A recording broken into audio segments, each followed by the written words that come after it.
Well, hello everyone. Welcome to Nom Watch Review, part of Nom Talk Network. On this show, we review the latest film drop or a throwback, celebrating a milestone while eating and drinking our favorite movie snacks and drinks. So my name is Jordyn Orozco. I've done a couple other Nom Watch reviews, so you probably already know me. If you don't, welcome. It's so awesome to see you. And right now I'm enjoying in my lovely little Yeti flask. It's called a District 12 Old Fashioned.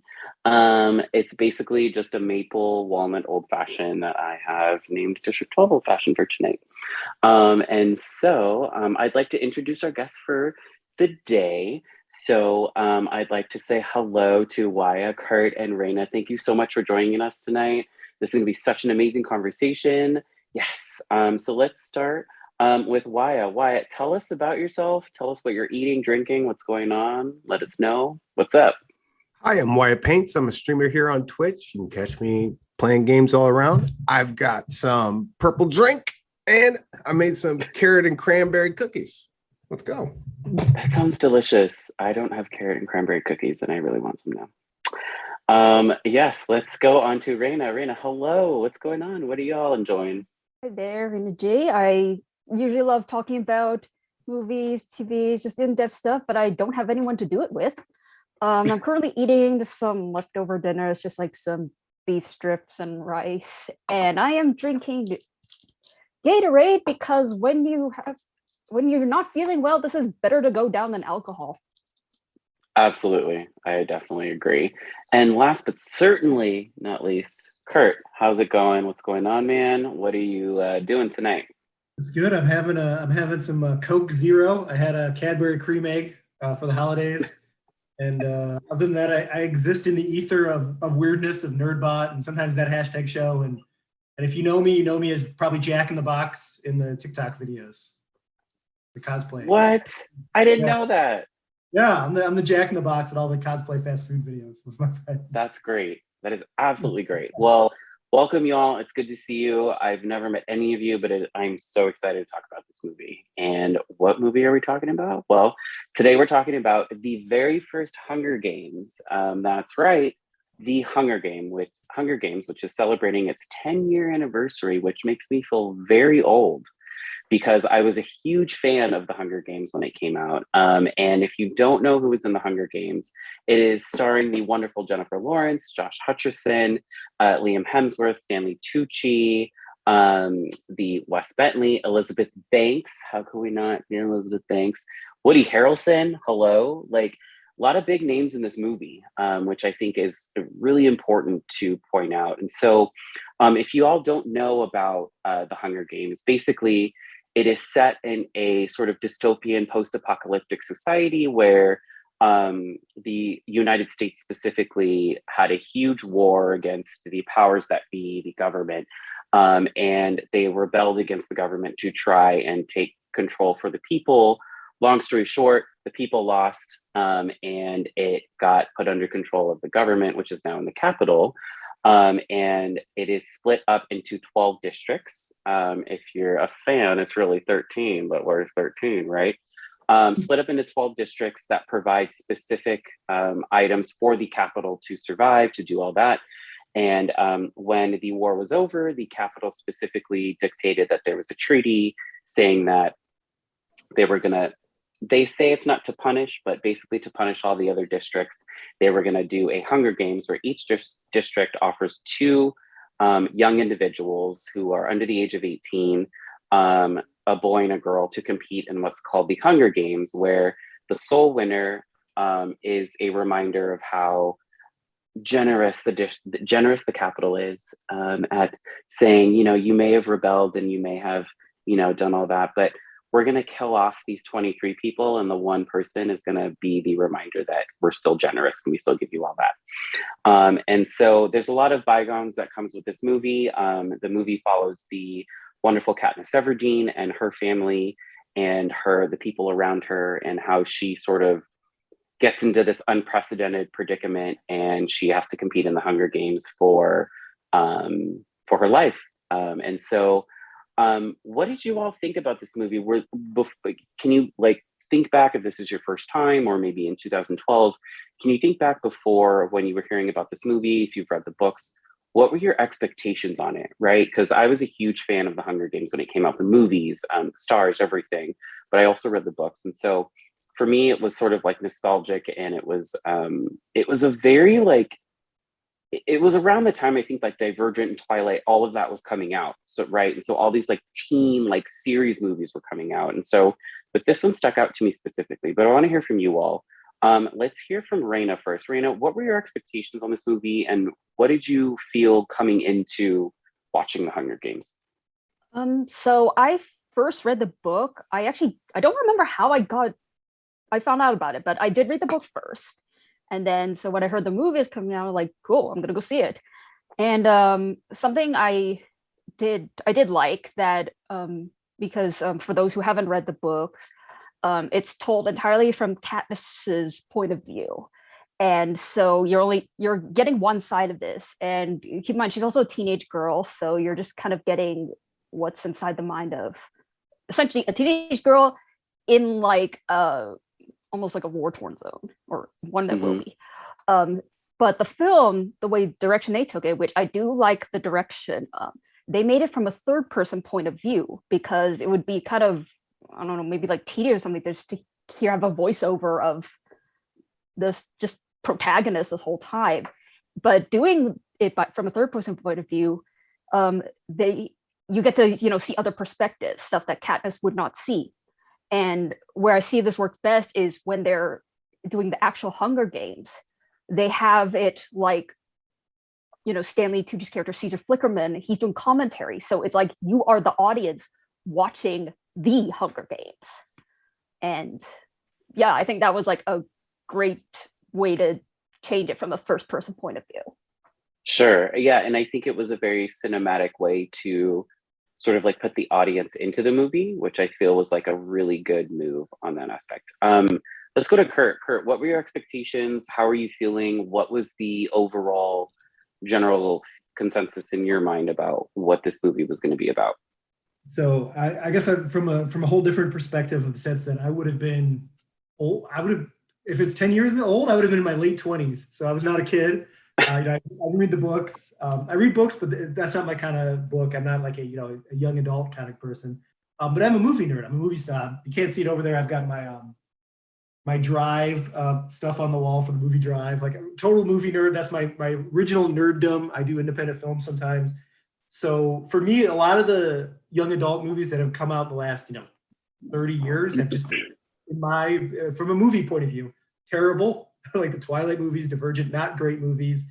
Fun to watch sometimes, but not like a movie snob kind of movie. And when this was getting like good reviews, I saw the cast, the director, Gary Ross, he, Academy Award nominated for his writing. That kind of sold me. And I went in the first movie knowing only, the joke of, hey, it's kind of like Battle Royale. And it was a good movie. It was fun. It was a lot of fun. It didn't exceed my expectations necessarily, but it met my very low expectations and passed those a little bit. I mean, it's not the greatest movie of all time, but I had a lot of fun.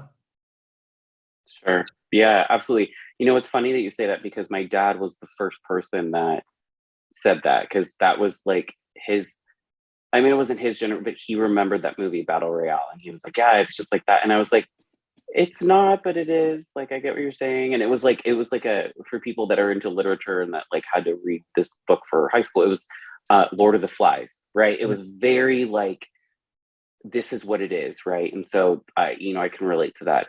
Waiya, what about you? Like, what were some of the things that you were thinking about going into this movie? Personally, like you said, I found it very reminiscent of Battle Royale, because I wasn't personally attached to the source material, because I really wasn't the target demographic when it was released as a book.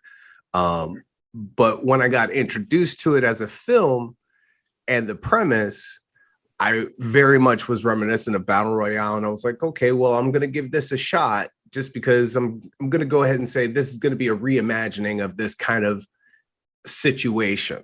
And, with that in mind, I enjoyed it when I did go see it. Right. Yeah.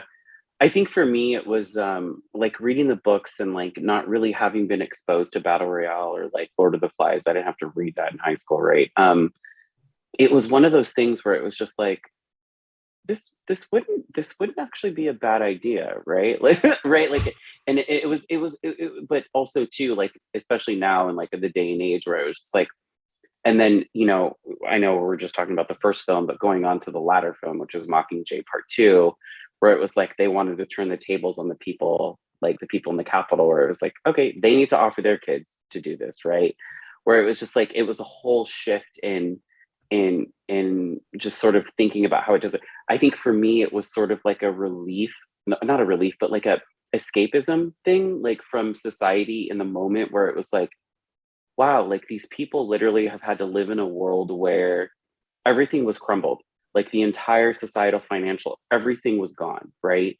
And then I think too, with like COVID hitting and everything, like it was, who knows what might have happened. So I feel like this movie for me was like, when I say I was obsessed, I mean, like I had the District 12 backpack, right? Like I had it with me.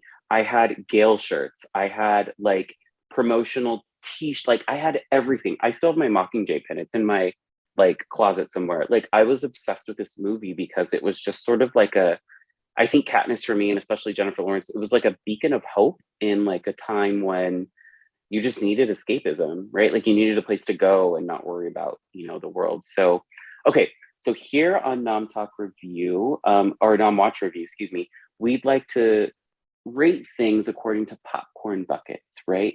So anywhere from 1 to 5 popcorn buckets, we'd like to give a rating. So I'm going to ask my lovely guests what they would give this movie, and then we'll talk about why and like get into the nitty gritty. So let's start with Waiya. Waiya, how many popcorn buckets would you get this?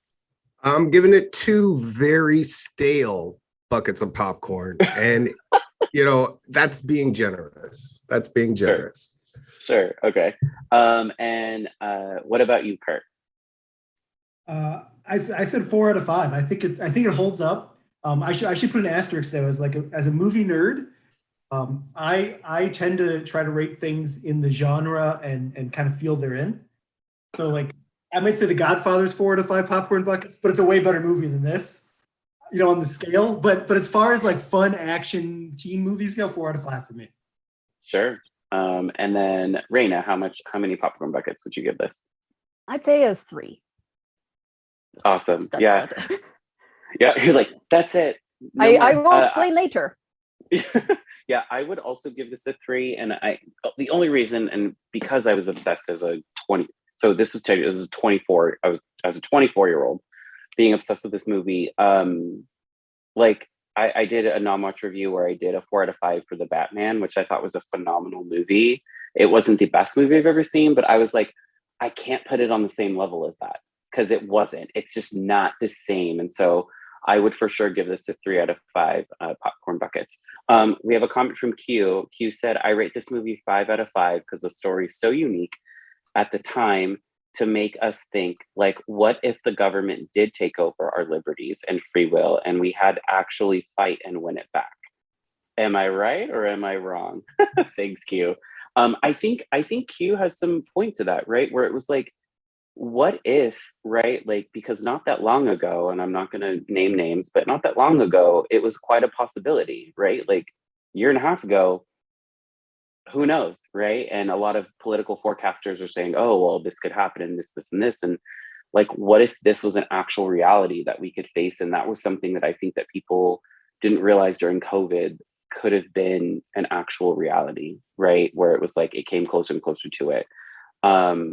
And so I think that's very important to look at when it comes to this movie, where it's like, yeah, this might have been science fiction or this might have been, you know, fantasy, but at the same time, it was like, it's real. It's almost like The Handmaid's Tale, right? Where it's like, yeah, we know that that couldn't happen, but it could, right? And so, you know, we have to sort of, you know, think about that. So And let's we're just talk talking about from like a Western point of view because there's other countries absolutely, that have gone through this, exactly this. absolutely, And are 100. going right Yeah, now. I remember Yeah. like after especially the films and like especially with Catching Fire and then like other countries, I think it was like either like Thailand or Myanmar, they were adapting the 3-finger point salute and the government was like, we're banning that.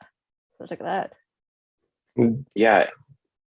One thing I've been noticing, like as you talk about current governments and whatnot, you know, it's almost a art imitating life situation where the Hunger Games is an accepted practice within the universe because it's someone else's children, at least when it comes to the people of the Capitol. And so when you have it broadcast, it's the same exact broadcast, but it hits different ways depending on who's watching it. In the Capitol, it's entertainment. In every other districts, we're pretty much being forced to watch war films, you know. Absolutely. I think that's a good point, Reina. I think like you bring up a really good like parallel to the fact that like this was centered around Western culture, like specifically in the United States, and people weren't thinking about like what's going on in other parts of the world, right? Like, and especially during like, you know, during this time where it's like that's a really good thing. Like this is the reality for certain people in the world, right?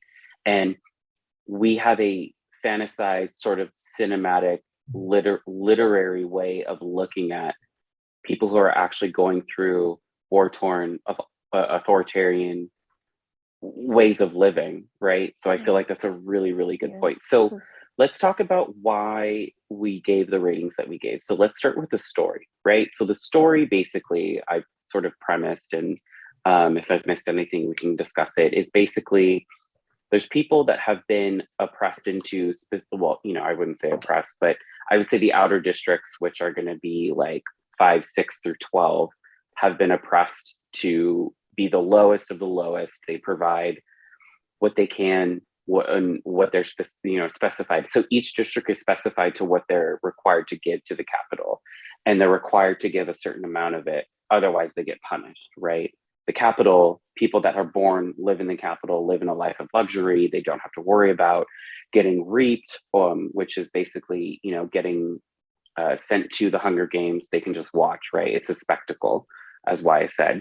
And then, you know, this story is about an underdog, or, you know, Katniss Everdeen, who comes up from District 12, which is the lowest district that is in this entire, you know, franchise, who volunteers for her sister, who for those of you that hadn't watched, basically there's a bowl of names, and basically if you come of age, I don't remember the age, Reina, you can probably 12. Yeah, so at 12 your name is put in the bowl once. Yeah, it's and famous, then probably everybody's probably seen the meme, you know, may the odds be ever in your favor. Yeah, so your bowl is put in the name once, but there's a bunch of people in your district that are in the bowl, and so it looks like a lottery fish bowl of like paper, and then you get picked out of that, and then that's who gets sent to the Hunger Games. I do want to add, because it's relevant to what you're going to talk about. They have the district, not district, but the capital also has this method where you can like, I don't know, it's something like you can like apply for amount of like tests. What is it? I'm thinking of the wrong word, but it's basically like you can apply, you can get more food in exchange for your name gets put in the bowl more times.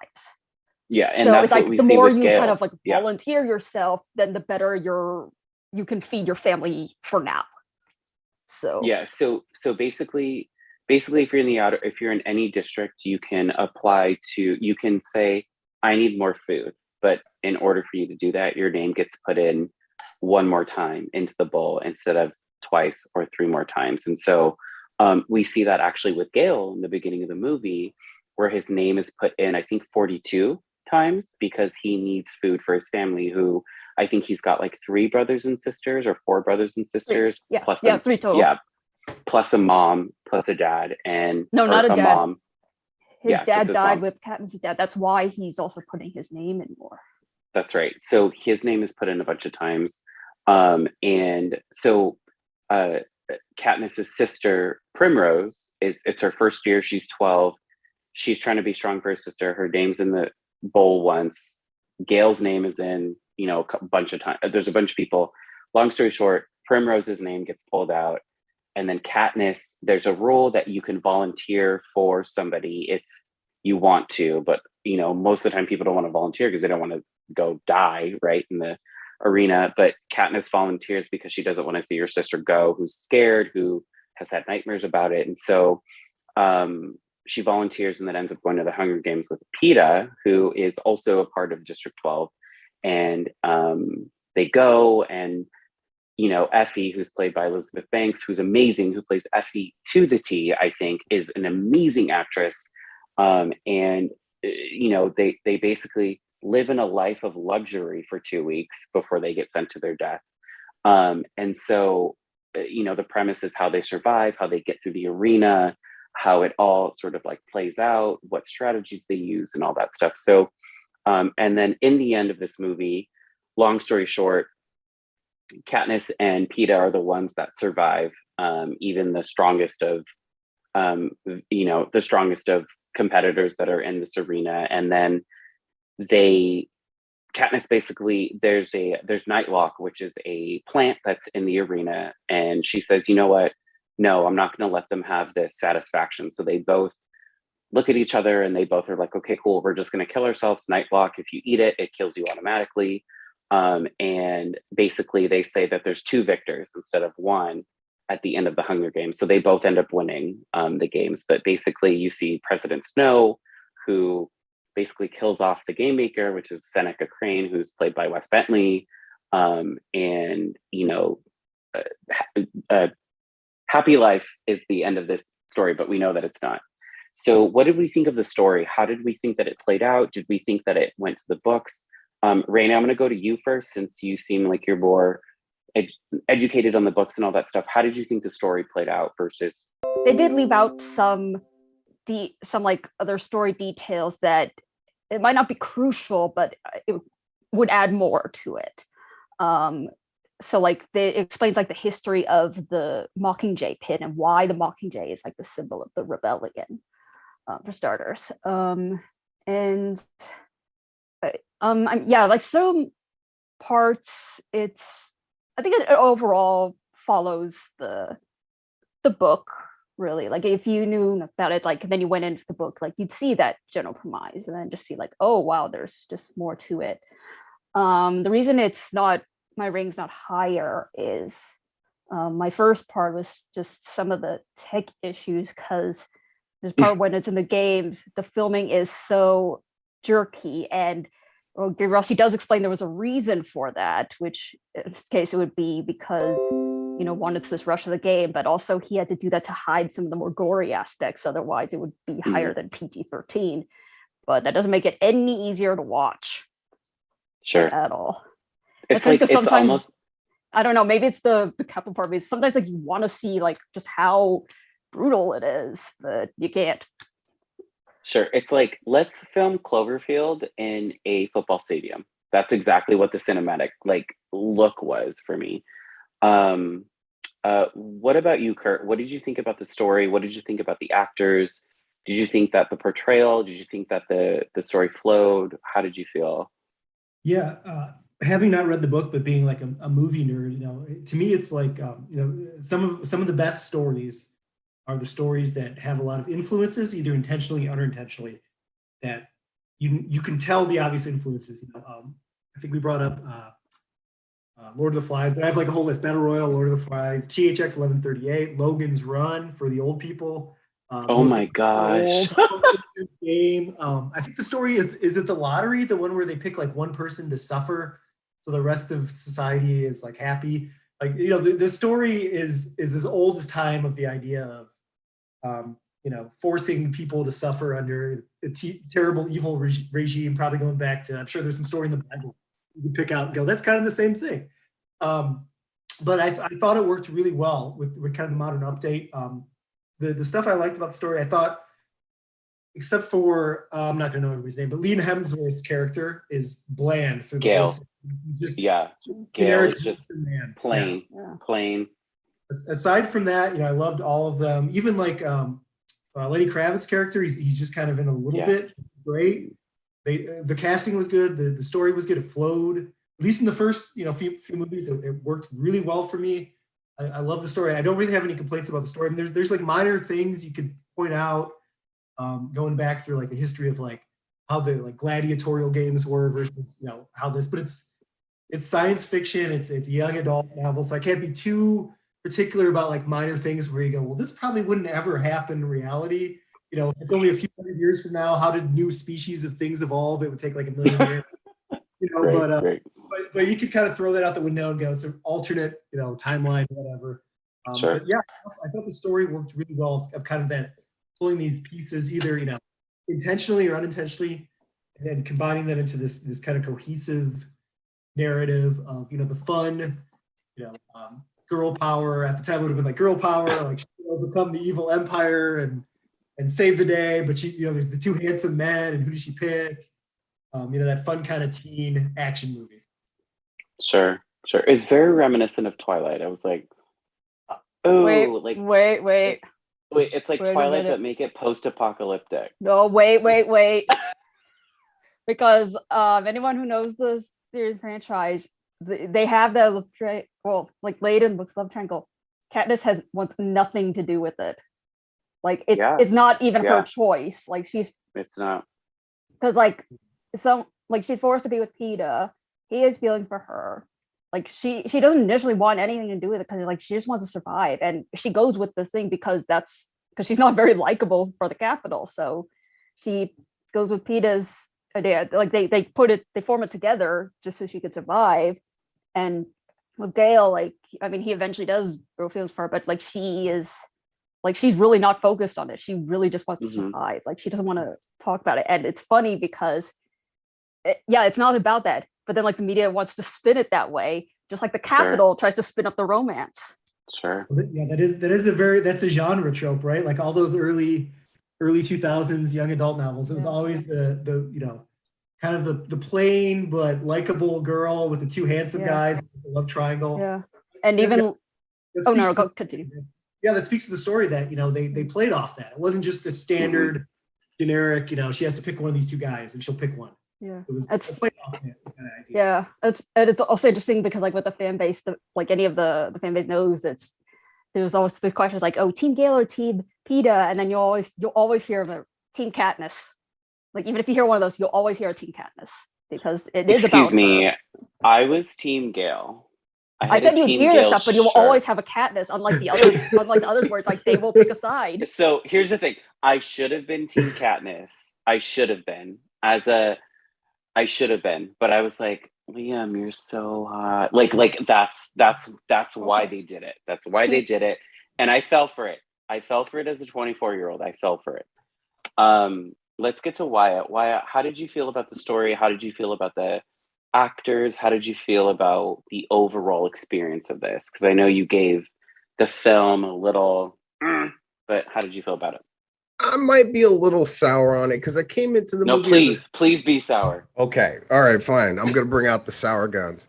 All right. So I'm a huge fan of Battle Royale. Now, as soon as I walked into this movie and got the premise, I knew this was going to be derivative from it. But it seemed like the author wanted to take the premise and give it some more backstory. The very thing that the Battle Royale was lacking. You didn't have a setup for why we had this premise. But my problem with it is everything that she did for setup doesn't make sense. And it isn't satisfying where you go, okay, well, yeah, of course it would lead to this. There was never that moment for me. And honestly, it just felt like somebody wanted to go, let's create an apocalypse and stratify the US because it's very vaguely veiled that this is the US because you have this very diverse amount of people, but then have been sequestered into very specific groups to do very specific things in very specific areas in a country large enough to have these very different environments. I wanted that backstory to really fill in for me, but unfortunately it just wasn't there. And I was constantly being distracted by a love story that didn't make any sense at all. Honestly, I mean, Gale true. To me came off as a guy that made out with her once and just won't let it go. Well, to be fair, Gale doesn't do anything until the second film. So like he's just bland in the beginning. Like they don't feature him in the I call him one. Plank. Yeah. Plank of wood. Um, That guy, he's great. yeah. I think. Yeah. No, my, continue. my biggest issue when it comes to story wise is as much as Battle Royale needed that background, it wasn't done well. And so it just feels like a slog. And I'm sitting there watching it going, it's going to take an hour before this movie gets to the good part. You know? Sure. I think that's what I mentioned. Well, it's hard because I've read the books because, like, again, they took out some parts, that included some of the history because, like, Katniss is telling us the narrators, but also she meets with people and they describe some of like this, like the Mockingjay symbol and how it started and such like that. So yeah, they did take stuff out. I can appreciate that, but it's usually a problem when I'm sitting there watching the movie going, hey, you know what was really great about Battle Royale? This whole part took 10 minutes. And then we were into the great part that I was really invested in because the premise is fantastic. And it's like, that is the entertaining part that makes a great movie. And they've already made that great movie. And it's fine that you want to expand on it, but that expansion needs to be as good as what you have over here. Otherwise, I'm just going through this part to get to the good part that I want to, you know? Sure. Even like my sister, she hadn't read the book, so like she's asking me some of the questions. And so it's one thing that was also a problem with the end bits of Harry Potter films, that some of the film, it doesn't make sense if you haven't read the book. They just take out too many details. And like with my sister, she's asking me some questions and she didn't even know who Effie was because Effie's name is never said in the film. It's not. It's not said in the film. Yeah, I think. There's a lot of things that, like, when I read the series, but specifically when I read The Hunger Games, there were things that I was like, like, I know that, but the person sitting next to me right here has not read the book, so I know that they don't know that. And then because I didn't know that, had questions after. And I was like, oh, okay, well, let me try to explain this in, like, simplistic term. So Q said, if the franchise gets a reboot, who would you like to see Jennifer Lawrence's character Katniss? Also, I can't believe that Kurt let Bowser and Spider-Man hang in the same room tonight. LOL. Thanks, Q. I don't know. Kurt, can you defend that? I don't know what's going on. They're plushies. Well, hey, in the Super Mario games, Bowser and Mario aren't always enemies. Sometimes they're friends. They'll play tennis together. So it's go-karting Bowser. True. Yeah. He gets along with everyone. It's Mario 3 rules where the whole game is basically a play. Yeah. I think if I had a reboot, I mean, I honestly, like, I know Jennifer Lawrence is like the fad right now, but I feel like when she did Hunger Games, she wasn't the fad. I feel like it was a really good pick. I feel like if there was a do-over,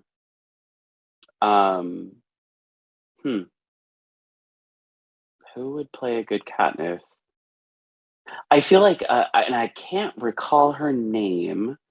If you saw Black Widow, the movie Black Widow, her sister, I feel like she would be a really good replacement. Well, the Yelena's character, Florence Pugh. Yes.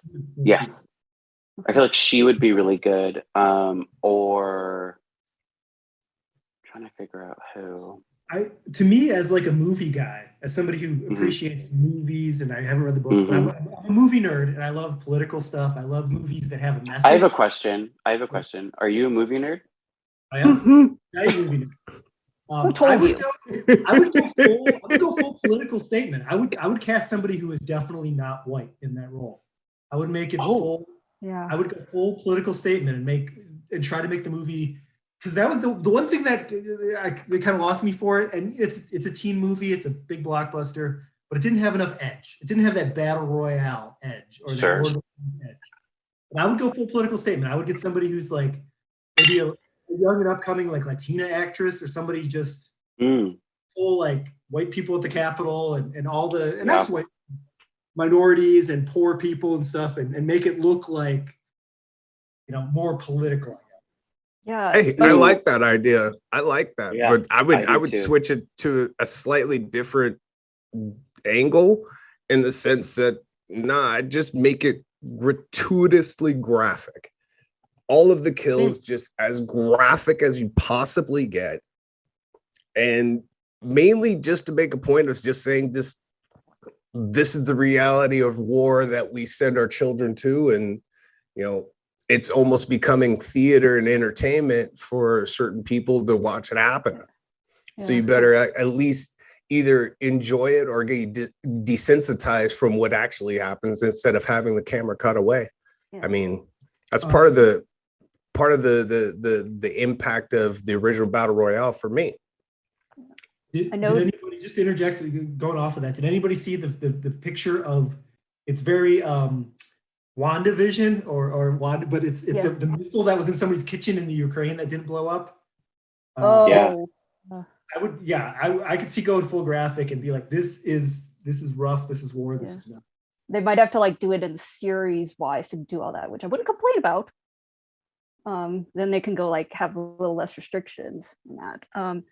It was interesting you like both of you mentioned. I'm piggybacking off you guys because like when the author was like building off of besides just like the game part, because she based it off of the war footage of like Iraq in 2003. That and that was also the case where like reality TV shows like really boomed. So she combined and like she knows like how everyone's so tied to that, so she combined the two. So like that did like the more of the war background, just why it was like all televised. Sure. And then piggybacking off of you, Kurt, because you're mentioning just making a different cast change, making the different specific cast changes, because Katniss Everdeen in the book, she is described as like having darker hair and kind of like a olivish skin, so not necessarily like white, like not, and obviously not as white as Jennifer Lawrence. And so clearly they went with Jennifer Lawrence, but the one reason like that some controversy is because the casting is said to have only been looking for white actors. And not only that, because Katniss, looks like that. Like her dad looks like that. Her mom and her sister actually do look like they do in the film, like blonde hair and blue eyes, because the mom is from a different area in District 12, which was kind of, I guess it's like a little more upper class, whereas Katniss' dad and like I believe Gale too and family, they're from a place called the Sham. I think it's pronounced SEAM. Anyway, they're from an area where it's little lower caste, and so like both Gale and Katniss' father's like they work in the coal mines, and so there's that, and then there's other areas where, speaking of casting, like people initially got really mad that Rue and Thresh were played by black actors despite being described as dark skinned. I think that's an important point to point out, where it was like I feel like this movie, and like to your points, I know we were talking about this earlier, like pre-production, where we were like, there's a lot of, and especially during this time, there's a lot of like whitewashing when it comes to cinematic like scripts, when it comes to cinematic casting and like all this stuff, where it's like, if there really was an apocalyptic event where we actually had something that happened like this wouldn't be the community. This wouldn't be the representation of what actually gets put into the Hunger Games, right? I'm going to go on a limb here and say that like probably 90% of the people that get sent to the Hunger Games are going to be people of color, right? Like because of the caste, like because of the caste system and because of the systems that are in place, especially like Western systems, right? And so I 100% agree with that, right? Like I feel like this movie specifically with the Hunger Games and with what's going on, I feel like it was a very palatable, and it was a very good way for people to be like, hey, watch our movie, but like don't really think about like the logistics, or don't really think about like what actually would go on if this really happened, right? Like what happens if somebody from like the recent West Side Story play Katniss, right? Or what happens if gosh, I can't remember her name. Olivia. Oh, I can't remember her name. But what happens if she plays Katniss, right? And then it's like, we have to. Oh, now we have to think about another like thing that goes on, with this story, right? And I, so, I always um, think back to, if I can kind of interject going along these lines, yeah, as kind of a what you think of when you think of like the generic American viewer for most of time, as a white guy from the Midwest. When I think of kind of this like adding diversity and color for a positive benefit to make people think about it, I always go back to um, Night of the Living Dead, right? The main actor is a ooh, black man, Yeah. and that was purely incidental. He was the best actor they had. But when you cast that black man in that role, and he takes charge, and he's the hero, and then the police just shoot him dead, it makes such a bigger statement than if it was Changes the context, but if it was a guy not that in a looked bad way at all. yeah, if it was a sure, guy that looked like me, it'd be like, it's kind of maybe a forgettable movie, but just having that one makes it so much more impactful. sure. Yeah. And who I was referring to, not Olivia, it was Cynthia Erivo, who's been in Uh, a lot of freaking things. She's got an amazing yeah. voice. She's done all the stuff. But like, imagine Cynthia Erivo like playing Katniss, right? And then you're like, oh shit, the premise has changed, right? Like the Yeah. entire story has changed because she comes from an outlying district that may have to be, you know, Yeah. worked by people of color, right? And so I feel like this, while this film in itself, like I was obsessed with it, it was great. Like it was a way for me to be like, oh, this is great. Like nowadays, like reality wise, like that wouldn't be, what would, be the case Yeah. necessarily for a story like Battle Royale or a story like The Hunger Games, right? And so, I feel like that's something to think about It, specifically with cinematic things. Yeah, if you want to recast her, fine. I wouldn't care who you cast, so long as whoever you cast could maybe look or act like they've gone hungry a little bit. Because I'm sorry, Jennifer Lawrence was a great actress, but her cheeks were just so Yeah, so you're just like, chubby. I don't want a Jennifer Lawrence, but I want to. Oh God, I can't remember. Not a Courtney Cox, but who was the skinny one? Uh, and what? Anya it was like Taylor-Joy, maybe no, it was like Kurt Cobain, and then who was the? Courtney Love? Courtney Yeah, Love. like it was like I want to see Courtney Love body, not a Jennifer Love body. Yeah. Do you know what I mean? That's a whole other discussion. We could have a whole show Yeah, on because how media doesn't understand how to portray poor people in general. Right, yeah. I think it right, also doesn't. Well, right. it doesn't exactly help because like Jennifer Lawrence, like she refused to go like all like lose that much weight, like Sure. with the other I'm stuff. not But asking I to mean, that's one thing, but it's also like it's this role, so it's kind of at least use some makeup to make her look hungry. Even in the scene where she's supposed to be at the brink of starvation and PETA throws out the burnt loaves, Oh yeah, she yeah. still looks, she's got her pouty lips and her lip gloss is on fleek. And she's just, It's not I'm the so rain. hungry. It is not the rain. It's not the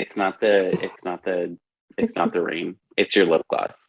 Yeah, you need. I'm sure they would have been creative enough to like work around without having to, her like be all Christian Bale and just drop a whole Yeah, we need machinist double amount Christian of Bale pounds. out there. Just But Yeah. Oh God, that was terrifying. Anyway, wrong movie. Yeah, and so Reina, I wanna cycle back to the fact that, or it was actually Waiya who said it, where it was like, I need context, I need the backstory, right? And I know that the author just came out with the Ballad of Songbird and Snakes, yeah, where I like got through half of it and it was utter trash. But I'm like, I got through half of it and I was like, okay, this gives me a little bit of context about why President Snow is the way that how he he is. is. And Yeah, so when I rewatched The Hunger Games, I was like I can't really blame you. I still blame you, but I can't really blame you because like you had this like going for you, right? And I feel like it was like The Hunger Games, Catching Fire, and then Mockingbird, or Mockingjay. The Mockingjay Part 1 and 2, where it was like, cool, it explains Katniss's journey, but how did we get to the point that we got to, right? Like, how did we get here? And I think, like, have you read Songbird, of Songbird? I have not yet. I've been, well, I was hesitant to, because like it's from President Snow's perspective, like are they going to try to like, you know, twist this to be like, oh no, he was traumatized and do that, and then like I saw some bit of like, I got spoiled by some because I wasn't reading all of it, and then I'm like, okay, they're not going in that direction, so they're like it's 10? super, it like Something super like just that. happened. Yeah, and it's just like Twilight. The books are horribly written, but it gives a little bit of perspective on before and like what happened before the Hunger Games. And so I would encourage our viewers or anybody, even you, to just like even like delve in it and just to like try and read some of it, just to be like a little bit. But I feel like the movie, for what it was and for what it is, I feel like it gave a very good perspective on how this book and how this sort of like genre was supposed to play out. And I'm not gonna lie, like it freaking garnished tons of money. It garnished tons of people who became fans of it, right? Like who became utterly obsessed with it. I'm not just talking about myself, but like who became utterly obsessed with the whole series. But I do agree with Waiya. I do feel like if it was made again, and like to Kurt's point too, it needs to be relevant to the time. It needs to be relevant to a post-apocalyptic, reality, to where it represents the community within how it's going to actually, play out, right? Like it's not just like white people everywhere, right? Like it's not like white people through districts capital to 12, right? Like it's like, yeah. I mean, for what's worth, like the author, like she was very vague on descriptions. Like the whole cat is like all skin and black hair, and then Ruby and black, like that's literally all. That's bare minimum of all. Like others, like they just didn't get descriptions at all. So they had the freedom, they could do it. Like with well, it's a Catching Fire, but like the District 3 returning guys, Waiya and Beatty, they're literally only described as just having ashy skin, and that's it. So for the film, they also got like white woman Amanda Plummer, and then black man Jeffrey Wright, who's on a whole lot of stuff right now, like from the Westworld, What If, and it was on The Wire. Then again, people were like, "Why is Beatty black?" I was like, "Well, he can be," and like there's nothing saying he can't be a black man, and it's kind of I think he also mentioned like it's nice because he's like a brainy black man. He's like Beatty's the one who's in charge of the electric system. Really, he had like built it for the Capitol. So for the casting, like they could have been more diverse. Like, but you see like District 12 and that it's all like white people, and like when it even says like it's not supposed to all be white people. That's like an interesting thing to think about, like how far we've come, how far we need to go, but how far we've actually come, in the sense that now we have, I would say on average, a lot of blockbusters have at least slightly more diverse casting across the spectrum, or they'll at least like follow what's supposed to be in the book. Like the Batman, which is a perfect example. Many of the leads are not white people when they would have been white people in the comics, but here they kind of whitewash a lot of stuff just 10 years ago. They still do. But 10 years, just 10 years ago, you think about it, everything was kind of, it's a fascinating world we live in. Absolutely. All right, so we're getting close to the end of the conversation. Let's do some last thoughts about the movie. Let's do some like improvements, what we think of. Let's start with Kurt. Kurt, what are some last thoughts, honorable mentions, all that? Real quick, so I had a dislikes and a likes. So my dislikes, the terrible shaky cam for no reason when they're just like standing around. Shaky cam.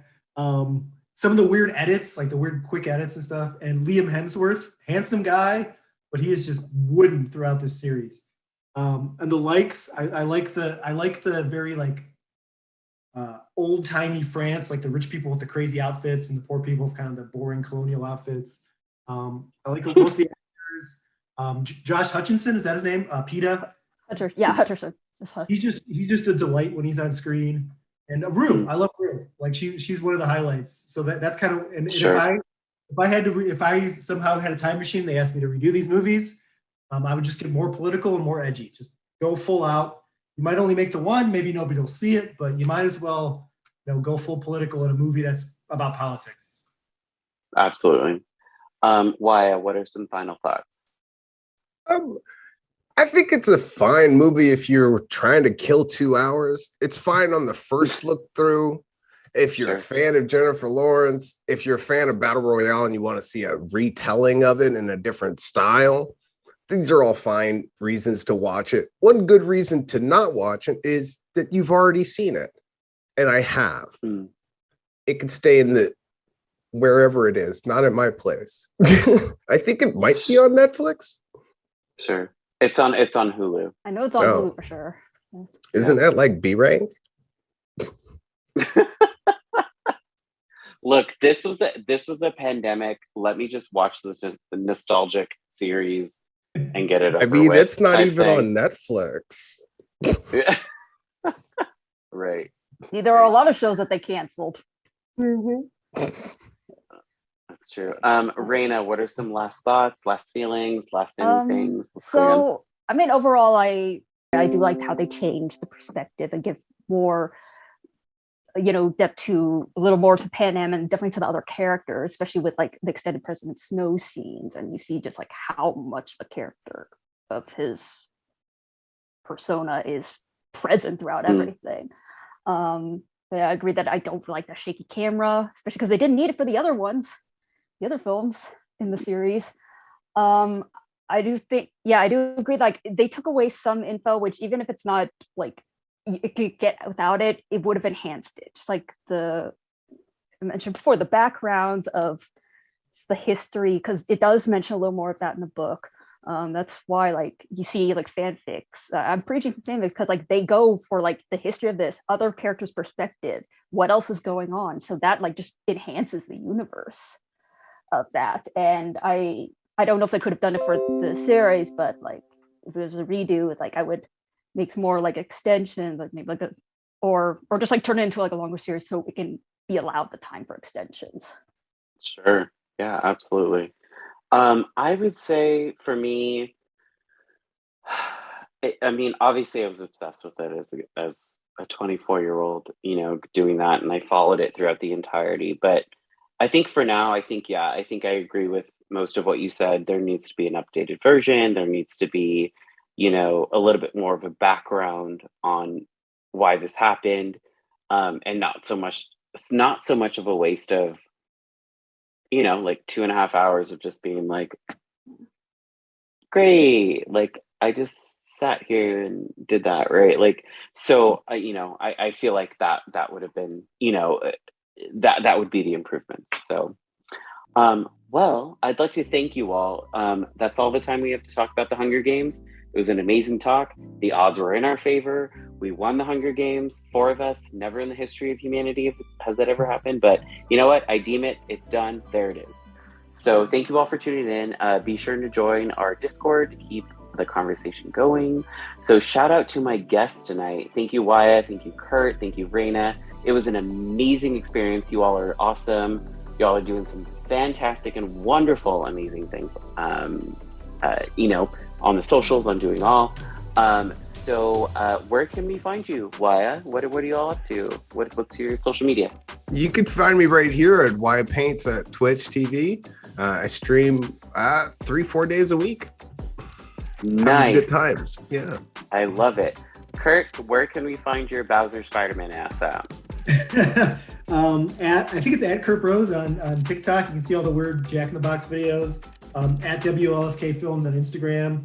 And then if you have Amazon, I have a movie on Amazon now. So if you look up Kingsbury, Kingsbury Run, it should pop up. You'll see a woman with like blood in her eyes. So you can watch a terrible movie I wrote.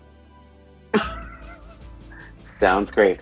Reina, where can we find you? Yeah, so I have a public Discord. It's just Reina Jay. It's just my name, but just no space. I have the Instagram. It's just musical pencil, just one word right there. And I have a TikTok. I don't use it often just because I'm old and I'm not as creative as I once was, but that's also musical pencil. Great, that's awesome. You can all find me at City of Stars 13 on Instagram. I'm soon going to be starting a podcast after I finish my master's because it's terrible and horrible and it's brain draining. So after it's done in May, you can find me in podcast form. So I'll let you know where that's at. So Nom Watch Review and Basic Binges are now in podcast form. Don't forget to subscribe to our YouTube channel, like us on Facebook, as well as here on Twitch. All platforms are on Nom Talk. All platforms are at Nom Talk Network. Thank you, Stephanie Sandmeyer, our producer. You're amazing. We love you. You're awesome. I cannot say that any much more. Like, you are the victor. You are the winner. You're the capital. You're the freaking... She's the Plutarch. She's the game maker who makes You're it the good and gamekeeper. Survives. You survive everything. You're awesome. We love you. You're absolutely amazing. Tune into our next show, which is going to be Basic Binges. It's going to be Emily in Paris season 2 tomorrow. So if you haven't watched that, you better do it because they're going to do it. So until then, I'm your host, Jordyn Orozco, and I hope you all have a nomorific day. Bye, everyone.